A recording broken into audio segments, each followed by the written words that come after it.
हर हर महादेव भक्तों। आज मैं आपको 16 सोमवार व्रत कथा सुनाने जा रही हूँ।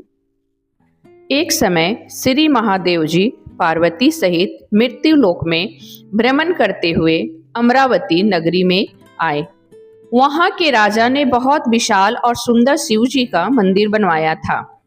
सो शिवजी महाराज पार्वती जी सहित उसी मंदिर में रहने लगे। एक दिन पार्वती जी ने भगवान शंकर से कहा कि हे नाथ, आज मेरा मन चौसर खेलने को कर रहा है। पार्वती जी के आग्रह पर भगवान शंकर चौसर खेलने को तैयार हो गए। खेल प्रारंभ हो गया। उसी समय मंदिर का पुजारी पूजा करने को आया। तब पार्वती जी ने पूछा कि हे पुजारी जी, बताइए हम दोनों में से किसकी जीत होगी। पुजारी बोला कि जीत शंकर भगवान की होगी, परंतु हुआ इसका उल्टा, अर्थात जीत पार्वती जी की हुई। तब पार्वती जी ने मिथ्या भाषण के अपराध में पुजारी को कोढ़ी होने का श्राप दे दिया। पुजारी तत्काल कोढ़ी हो गया। कुछ समय बाद वहां पर कुछ अप्सराएं पूजा करने को आई और पुजारी को कुष्ठ देखकर उसे कोढ़ी होने का कारण पूछा। पुजारी ने सारी बातें बता दी। पुजारी की करुणा कहानी सुनकर अप्सराएं बोली कि हे पुजारी जी, तुम 16 सोमवार का व्रत करो और देवों के देव श्री महादेव जी का विधि पूर्वक पूजन करने से ही वे निश्चय ही तुम्हारा यह कष्ट दूर करेंगे। यह सुनकर पुजारी ने उत्सुकतावश व्रत की विधि पूछी।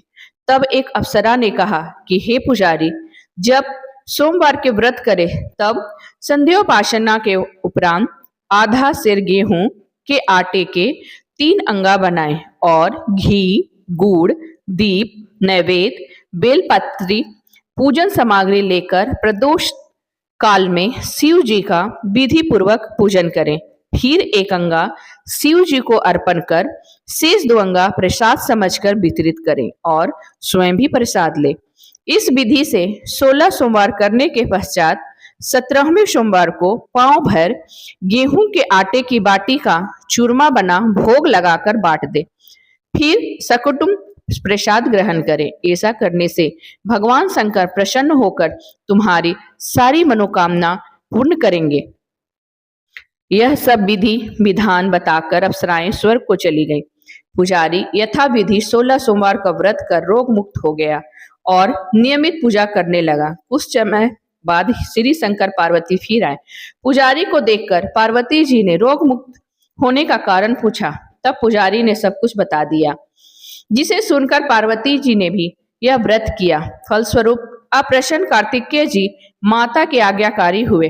तब कार्तिकेय जी ने भी पार्वती जी से पूछा कि क्या कारण है जो मेरा मन आपके चरणों में लगा। पार्वती जी ने वही व्रत बतलाया। तब कार्तिक जी ने भी व्रत किया। फलस्वरूप उनका बिछड़ा हुआ मित्र मिला। उसने भी कारण पूछा। कार्तिकेय जी ने बताने पर अपने विवाह की इच्छा से उसने यथाविधि व्रत किया। फलतः वह विदेश गया। वहां के राजा की कन्या का स्वयंवर था। राजा का प्रण था कि हथिनी जिसको जयमाला पहना देगी उसके साथ ही अपनी कन्या का विवाह करूंगा। अतः वह ब्राह्मण भी स्वयंवर देखने की इच्छा से एक ओर जा बैठा। हथिनी ने चारों ओर घूमकर अंत में उसी को माला पहनाई। बड़ी धूमधाम से विवाह संपन्न हुआ। सुंदर कन्या पाकर वह सुख पूर्वक रहने लगा। एक दिन राजकन्या ने पूछा कि हे नाथ, आपने कौन सा ऐसा पुण्य किया था जिससे सब राजकुमारों को छोड़कर हथिनी ने आपको ही जयमाला पहनाई। तब ब्राह्मण ने 16 सोमवार का व्रत यथाविधि बताया। अपनी पति से सुनकर राजकन्या ने भी सत्य पुत्र प्राप्ति के लिए व्रत किया और सर्वगुण संपन्न पुत्र प्राप्त किया। पुत्र ने बड़ा होने पर माता से पूछा कि किस पुण्य के प्रताप से मेरी प्राप्ति आपको हुई। राजकन्या ने सब विधि व्रत बताया। तब राज प्राप्ति की कामना से वह भी व्रत करने लगा। उसी समय राजा के दूतों ने आकर राजकन्या के लिए उसका वरण किया और आनंद से विवाह संपन्न हुआ। राजा का स्वर्गवास हो जाने पर ब्राह्मण को राजगद्दी प्राप्त हुई। फिर भी वह इस व्रत को करता रहा। एक दिन उसने अपनी पत्नी से पूजन सामग्री लेकर मंदिर में चलने को कहा, परंतु उसने दासियों द्वारा सामग्री मंदिर में भिजवा दी। तब राजा ने पूजन समाप्त किया तो उसी समय आकाशवाणी हुई कि तू इस पत्नी को घर से निकाल दे, नहीं तो तेरा सर्वनाश हो जाएगा। प्रभु आज्ञा मानकर उसने रानी को निकाल दिया। तब रानी अपने भाग्य को कोसती हुई एक नगर में बुढ़िया के पास गई। बुढ़िया ने दिन दशा देख उसके सिर पर सूत की पोटली रख बाजार भेजने को भेजा। दुर्भाग्यवश मार्ग में बहुत जोर की आंधी आने से पोटली उड़ गई। बुढ़िया ने फटकार कर उसे भगा दिया। वहां से चलकर तेली के यहाँ पहुंची तो सब पाट अटक गए। उसने भी निकाल दिया। वह बेचारी प्यास से बेचैन होकर पानी पीने के लिए नदी में पहुंची तो नदी सूख गई। फिर सरोवर पहुंची तो हाथ स्पर्श होते ही जल में कीड़े पड़ गए।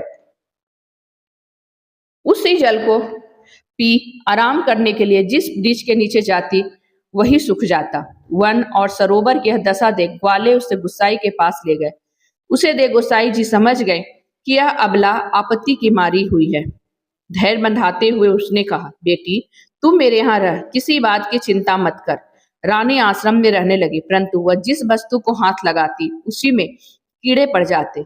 दूसरी को गोसाई जी ने पूछा, बेटी किस देव के अपराध से यह तेरी यह दशा हुई? रानी ने बताया कि पति की आज्ञा को उल्लंघन कर मैं महादेव जी की पूजन मंदिर में नहीं गई। रानी की यह बात सुन गोसाई जी ने कहा, शिव जी से प्रार्थना करने के बाद उससे कहा कि हे बेटी तुम 16 सोमवार का व्रत करो। रानी ने विधि पूर्वक व्रत पूर्ण किया। उस व्रत के प्रभाव से राजा को रानी की याद आई और दूतों को उसकी खोज करने भेजा। आश्रम में रानी को देखकर दूतों ने राजा को रानी का पता बताया। राजा ने गोसाई जी से जाकर कहा, महाराज यह मेरी पत्नी है। शिव जी के रुष्ट होने से मैंने इसका परित्याग किया था। अब शिव जी की कृपा से मैं इसे लेने आया हूँ। आप इसे मेरे साथ जाने की आज्ञा दीजिए। गोसाई जी ने सहर्ष आज्ञा दे दी। राजा रानी नगर में आए। नगर वासियों ने नगर सजाया, बाजे बजवाए, घर घर मंगलाचार हुए। शिव जी की कृपा से प्रति वर्ष 16 सोमवार का व्रत कर राजा रानी आनंद से रहने लगे और इस लोक में सुख भोग कर अंत में शिव लोक को प्राप्त हुए। इसी प्रकार जो मनुष्य भक्ति युक्त चित्त से विधि पूर्वक 16 सोमवार का व्रत करता है और कथा को पढ़ता व सुनाता है, उसकी यह मनोकामना पूर्ण होती है और इस लोक में सुख भोग कर अंत में शिवलोक को प्राप्त होता है। सूत जी कहते हैं कि कली काल में यह व्रत सर्व कामनाओं को देने वाला है, इसमें तनिक भी संदेह नहीं है। भोले शंकर भगवान की जय, पार्वती मैया की जय।